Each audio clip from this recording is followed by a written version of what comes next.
Hi, welcome. We are continuing with the chapter Body Movements. In our last session, we have seen different movements and joints in our body. Majorly, we have two types of joints. The first one is movable joint, where movement of bones is possible here. Under this, we have seen ball and socket, pivotal and hinge joints. And the second type of joint is fixed joints.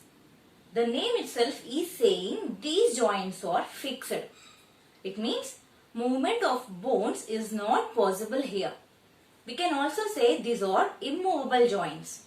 For example, if we observe our skull, many bones in our skull are joined by fixed joints.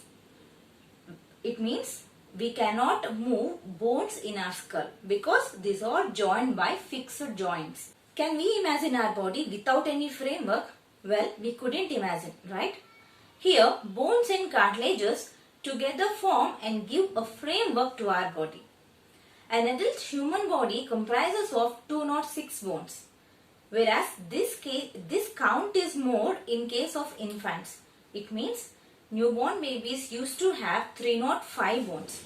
By the year of 1, few bones, especially in the skull and pelvis region, fuse together, and by adulthood, human skeleton have just 206 bones. Bones and cartilages together form and give framework to our body. Bones are hard structures.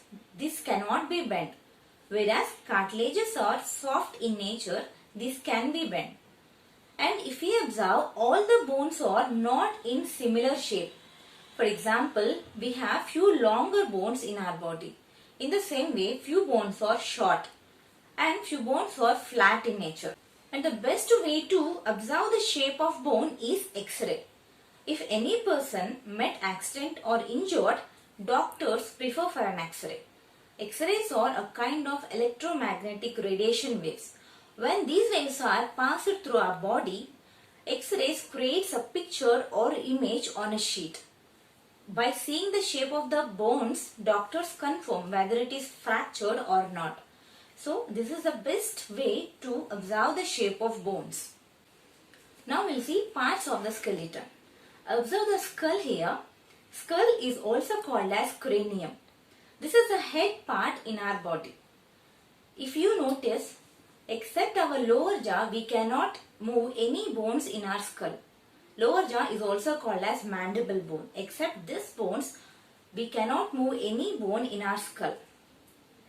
Bones in the skull are joined by sutures. Sutures are nothing but joints. Skull houses and protects important organ in our body. That is nothing but brain. Now we will see bones in rib cage. This is a rib cage, also called as thoracic cage. It occupies thoracic region in our body.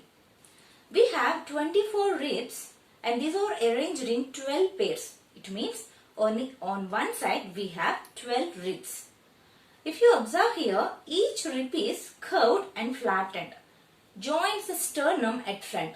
Sternum is a kind of flat bone and also called as chest bone or breast bone.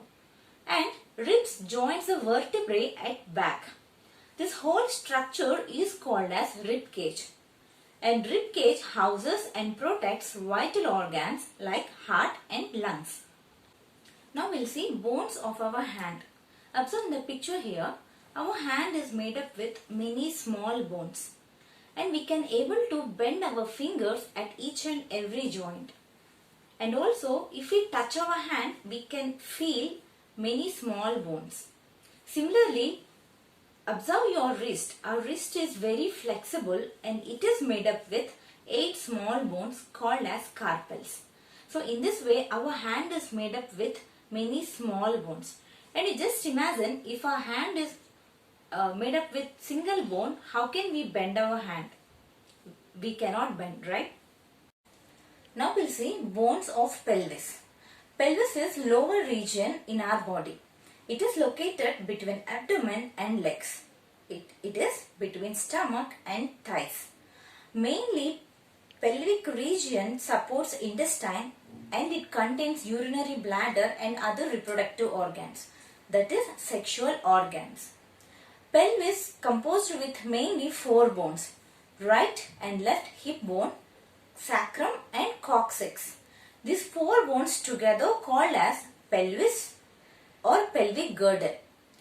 This pelvic girdle supports our upper part of body while we sit and transfers the weight to our lower part of body while we stand. In this way, bones of pelvis helps us. We'll see bones of our shoulder. There are mainly 3 bones in our shoulder region. You are seeing here there is a triangular shaped bone called as scapula or shoulder blade. It is connected to the clavicle, also called as collarbone or beauty bone. And these 2 bones are connected to the head of humerus. This is the long bone in our hand region. So these 3 bones together occupies our shoulder region. And the primary function of shoulder bones is to give strength and support to our hands. We can bend our body. This is because of our backbone. Our backbone is made up with 33 small bones called as vertebrae. Our backbone is also called as vertebral column. This houses spinal cord, whereas spinal cord is a part of central nervous system. It passes the messages from the brain to other parts of body and from other part to the brain. So far we have discussed bones and joints. Along with these, we have few additional structures in our body. That is cartilages. Cartilages are not hard like bones.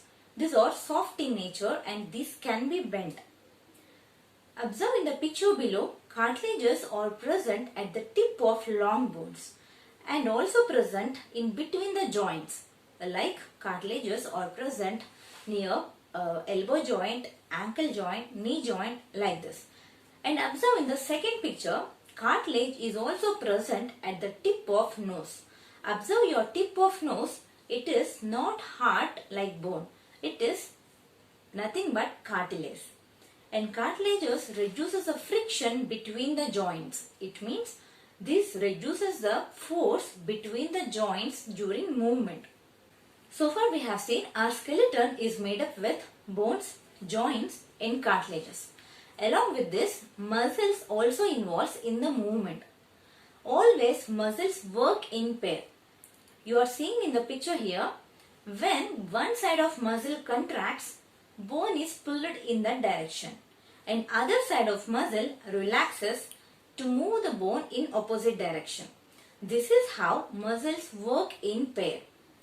And while contraction, muscles become short and stiff so that it can pull the bone. These are various parts that involves in the movement in our body. In our next session, we will be seeing how the movement will be in animals. Thank you.